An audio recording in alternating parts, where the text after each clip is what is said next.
essentially the same. The Golan Heights, where Israel and Syria fight their battles. This place is called the Valley of Tears. Right around here in 1973, the Syrians lost 260 tanks. Exact Israeli losses are still secret, but they were losing very heavily too. Now, the rule of thumb is that you lose one entire tank crew for every 2 tanks that are hit. And a tank is not a good place to die. Basically, you burn to death unless you're lucky enough to be killed outright by whatever gets through the armor plate at you. And yet both sides kept on with this hellish business all around the clock for almost 4 days. Nobody quit, nobody ran away. This Syrian crew surrendered only after their tank was burned out.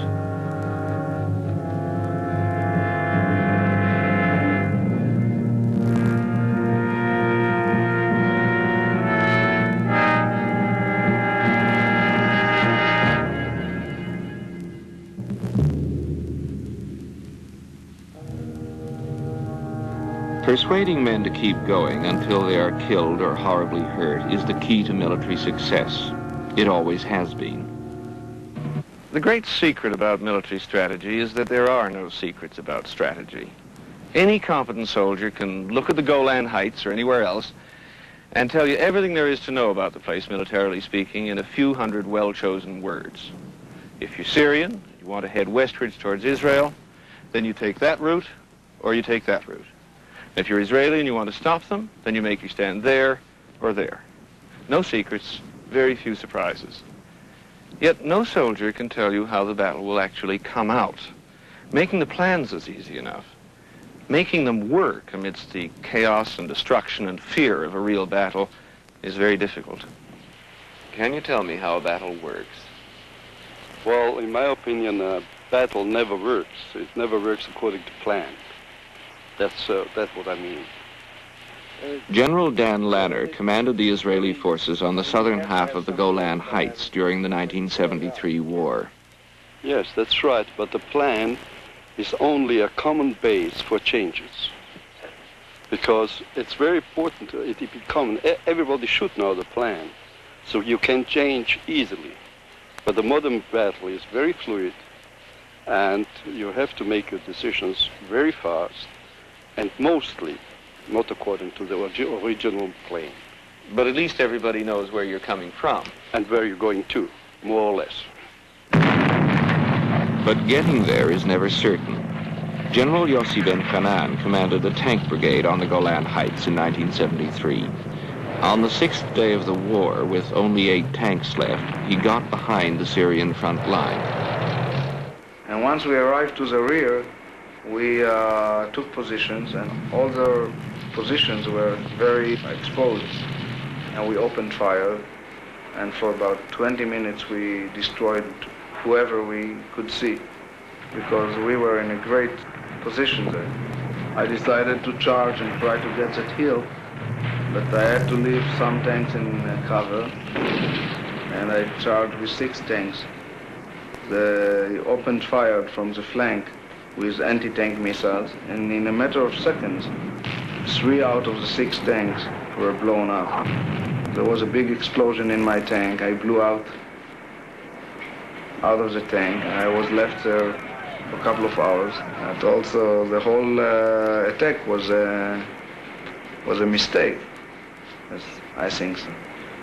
What's it like when the tank gets hit? Using some understatement, it's very uneasy. You know, it's not much fun. I mean, how long do you have when the tank is hit to get clear of it? I don't have much. I don't know. It depends what hit you. In that particular case, my tank was hit by anti-tank missile. It's a very big explosion, and the penetration is an immediate penetration and a big explosion inside. General Ben Hanan is a very competent officer, but his attack failed and some of his men died. He took a chance, and he was wrong. There are so many variables in combat a commander cannot control, and so many things he simply does not know. It happens to everybody in war. For example, on the second day of the 1973 war, the Syrians broke completely through the Israeli defenses on the southern half of the Golan Heights. There were no Israeli troops at all in front of them. Another 2 hours and they'd be down off the Golan on the Jordan River crossing, ready to strike into northern Israel itself. So they stopped. During the night, the first Israeli reserves coming up from the south were rushed up here to set up some kind of defense, and the Syrians never got any further. But why did they stop in the first place? The deputy commander of the 47th Brigade, a Major Kultum, was captured later by the Israelis, said that this had looked an obvious place for an Israeli defense. The Syrians couldn't see any Israelis, but of course they were here somewhere waiting in ambush. So the Syrians had decided to wait for reinforcements. It was a mistake, and it cost Syria the whole battle. But if the Syrian commander had taken a chance and pushed on right away, and the Israelis had been waiting in ambush, he would have been wrong too. You can do everything right in combat and still fail. Combat is a high wire act. If you don't move, you risk falling off. If you make the wrong move, the risk is equally great, and there's no way of being certain what the right move is. Combat between people, it's people trying to stay alive and to kill the other side, is a very complicated game. We come to a stage that military operations should be very, very professional. It's not a game from amateurs anymore. What makes the job of the officer in combat unique is the constant pressure of having to do something and risk the lives of his men, and also, as far as possible, keep himself alive to go on leading them. Dan Lanner took command as Israel's outnumbered troops on the Golan Heights were on the point of being overrun at the start of the 1973 war. I think for the first 3.5 days, I never left the radio. I was talking continuously. We were about a distance, about 2,000 yards from the Syrian tanks, because they shot at us, which we didn't like very much. And then you try, in this case, just to quiet everyone down.